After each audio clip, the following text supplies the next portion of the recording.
Malam itu, hujan turun deras membasahi kota Bandung. Angin dingin menyusup lewat celah jendela kosku.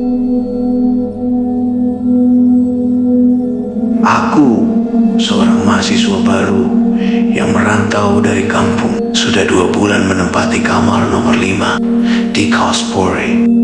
Kos ini cukup tua, dibangun di era kolonial dengan arsitektur kuno yang terkadang menimbulkan kesan angker. Namun sebagai anak kos, aku tak punya banyak pilihan.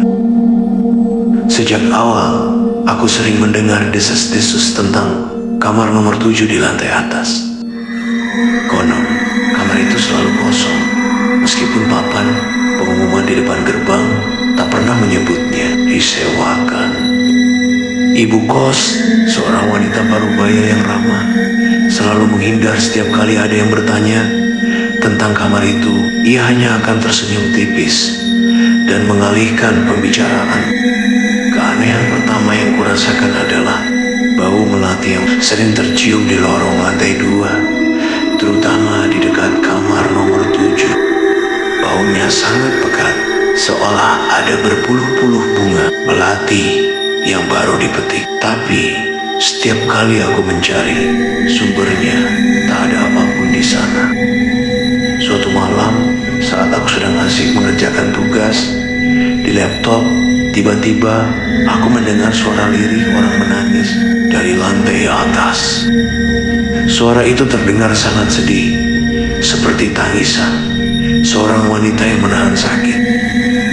Awalnya aku mengira itu suara TV dari kamar sebelah, tapi saat kuperhatikan, suara itu terdengar konsisten dan berpusat di lorong lantai 2. Rasa penasaran mendorongku untuk keluar kamar. Aku melongok ke atas dan suara itu semakin jelas, seolah berasal dari dalam kamar nomor 7. Keesokan harinya, aku mencoba bertanya pada Rina, penghuni kamar sebelahku yang sudah setahun lebih di kos itu. Rin, kamu pernah dengar suara aneh dari lantai atas enggak? Tanyaku hati-hati. Rina menghentikan aktivitasnya, memainkan ponsel dan menitapku. Oh, sudah biasa, Fik. Kalau kamu dengar suara orang nangis atau ada bau melati, itu berarti dia lagi keluar. Siapa? Tanyaku penasaran. Rena Bobisik, penghuni kamar nomor 7. Kata orang-orang, ada arwah mahasiswi yang meninggal, bunuh diri di kamar itu beberapa tahun lalu. Namanya Indah. Jantungku berdegup kencang. Cerita itu ternyata bukan hanya desas-desus kosong. Rina melanjutkan, katanya dia stres karena putus cinta dan nilainya anjlok. Sejak itu, kamar itu gak pernah bisa ditempati lagi. Ada saja yang bikin penghuninya ketakutan sampai kabur. Malam-malam berikutnya, aku menjadi lebih peka. Aku mulai sering mendengar suara langkah kaki mondar-mandir di lorong lantai 2. Padahal aku tahu persis tidak ada siapa-siapa di sana. Terkadang aku juga melihat bayangan sekilas melintas di ambang pintu kamar nomor 7 saat aku tak sengaja melirik ke arah sana. Bayangan itu tipis, namun cukup jelas untuk membuatku merinding. Puncaknya adalah saat malam minggu, aku sedang bersiap tidur ketika tiba-tiba terdengar suara ketukan pintu dari kamar nomor 7.